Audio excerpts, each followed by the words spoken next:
Estimada doctora Roxana, le envío un saludo y un abrazo fraterno y agradecida por tener la oportunidad de toda la experiencia del aprendizaje que nos ha brindado. Mi nombre es María Rosalía Bocanegra Linares y el día de hoy presentaré y sustentaré el caso de trastorno de depresión mayor, episodio único, gravedad moderado con ansiedad moderada. El paciente es Juan, de 31 años, técnico en informática, católico, soltero. Vive con sus tíos actualmente en la ciudad de Tarapoto. Juan llega con un motivo de consulta en el que refiere: hace 3 meses que me siento mal, triste, ansioso, con desgano, he bajado de peso, duermo menos, me preocupa que ya no pueda manejar ese problema y creo que tengo depresión. El resumen de la historia del problema actual surge a raíz de que hace 3 meses Juan tiene una pérdida muy fuerte, una pérdida de su mejor amigo. Él fallece en un accidente y desde ese momento Juan presenta sentimientos de tristeza, dolor, miedo, preocupación. ¿Cómo le afecta esto a Juan? A nivel personal, le afecta porque se alejó de las personas de su entorno. Tiene sentimientos de miedo, temor de salir y que le pueda suceder algo. A nivel familiar le ha afectado porque se ha distanciado mucho de sus tíos con quienes está viviendo actualmente y de sus familiares en general. A nivel laboral, Juan ha decidido renunciar al trabajo y trabajar de manera esporádica e independiente, contando con los ahorros que aún tiene. Los síntomas de tristeza, dolor, desinterés persisten constantemente y le preocupan demasiado. Tiene insomnio acompañado de palpitaciones, dolor de cabeza, relata una pérdida fuerte de apetito que le ha costado una disminución de 5 kilos a más. En cuanto a la anamnesis, quiero resaltar algunos importantes datos en su historia personal. Juan no vivió con sus padres. Ellos fallecieron cuando él tenía tan solamente 3 años de edad y se crió con sus abuelos y el apoyo de sus tíos hasta la secundaria. Siempre gozó de buena salud. En la adolescencia sintió mucho la ausencia de sus padres. Sin embargo, conoció a su mejor amigo, el que ha fallecido, y cuál es el motivo de la situación que está pasando. Siempre tuvo un grupo reducido de amistades, fue un alumno promedio, pero siempre fue respetuoso y con valores que lo inculcaron sus familiares, ¿no? Estudió una carrera técnica, se hizo independiente y ha vivido desde muy joven de forma independiente. En la historia familiar puedo resaltar el apoyo de sus tíos y abuelos durante toda su infancia y su vida escolar. En cuanto a sus padres, tiene muy poquísimas cosas que conoce, que le han relatado sus tíos o familiares. Extrañándolo aún mucho a sus padres, él siempre ha sentido mucho agradecimiento por sus familiares, a quienes, bueno, se alejó mucho porque cambió de ciudad al poder ya ir a una ciudad más grande a estudiar. Actualmente vive en casa de sus tíos, pero él vive de forma independiente y tiene un acceso independiente. Los intereses que resaltamos en Juan son la informática, limpieza, los videojuegos, leer. En las relaciones interpersonales, sus relaciones siempre fueron adecuadas. Bueno, no tuvo mucho tema social, pero siempre trató de participar en algunas actividades hasta que ahora, bueno, con lo que ha sucedido se ha aislado mucho. Las técnicas e instrumentos que utilizamos fueron la entrevista psicológica y la anamnesis. Además de ello, utilizamos el test de inventario de personalidad Eysen y Eysen de forma B, que permite evaluar la personalidad. Asimismo, la escala de autoevaluación para la depresión y ansiedad es un que nos permite conocer los niveles tanto de depresión como ansiedad. El inventario de inteligencia emocional de Barron nos va a permitir medir la inteligencia emocional, en este caso de Juan, y poder ver cuál es su adaptabilidad, ¿no?, hacia ciertos cambios. En la escala del clima social en la familia de Fez, esto nos va a permitir ver cuál es la relación que tiene con respecto a sus familiares en cuanto a cohesión, expresividad, independencia, comunicación y otros áreas.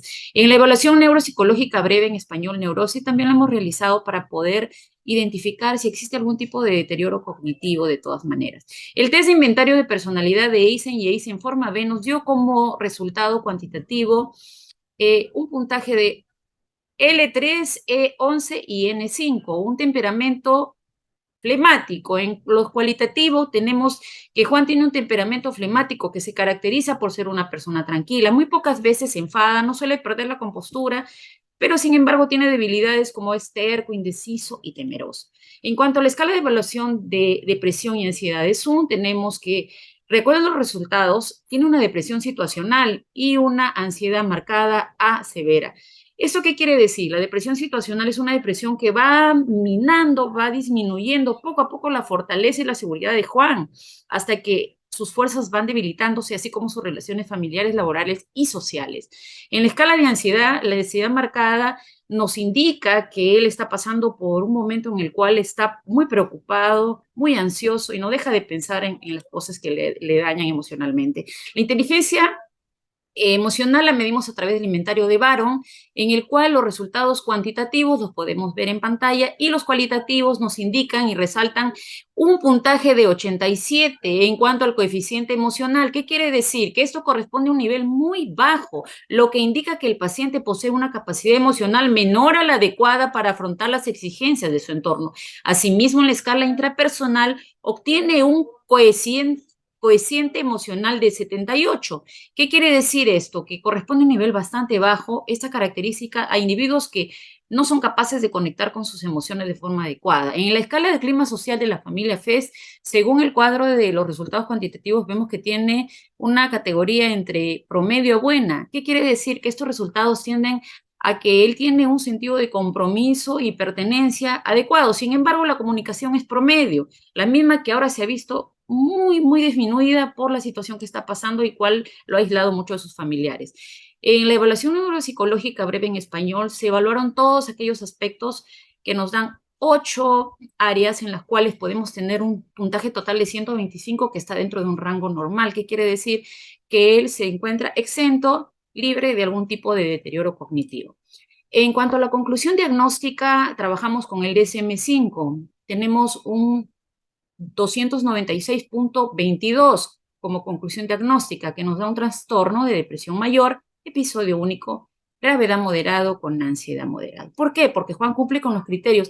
Tiene un estado de ánimo deprimido la mayor parte del día, disminuyó sus intereses por las cosas que hace, las actividades que le gustaban hacer, perdió el apetito, tiene insomnio casi todos los días, fatiga, sentimientos de inutilidad. También habemos que tenía malestar, ¿no?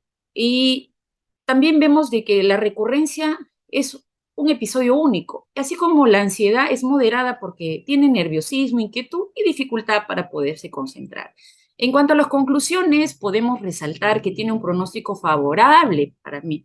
En este caso, ¿por qué? Porque a pesar de toda la situación que está pasando, que está afectándole grandemente con el diagnóstico que se ha dado, cuenta con las fortalezas de que él desea tratarlo y que lo está haciendo de forma inmediata, ¿no? Esto nos va a poder dar una posibilidad de poder ayudarlo a tiempo. Y los vínculos familiares se encuentran debilitados.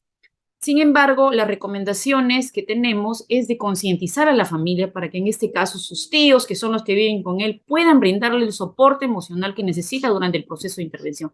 Debemos reducir además los niveles de ansiedad mediante técnicas de relajación y mindfulness. Le recomendamos desarrollar habilidades de afrontamiento ante situaciones que generen algunos estados de ánimo negativos y se recomienda hacer un abordaje, una intervención cognitivo-conductual. Durante esta se deberá trabajar a través de la psicoeducación, técnicas de activación conductual, así como regulación emocional, reestructuración cognitiva, retribución de responsabilidades, relajación muscular progresiva y afrontamiento y prevención de recaídas. Esto es cuanto concluimos y las evidencias del trabajo las estamos presentando, tanto de la entrevista en anamnesis y la evidencia de los test realizados. Es todo el proceso de trabajo que se realizó con Juan y agradezco mucho la experiencia de haber podido aprender de usted y de su experiencia, estimada doctora.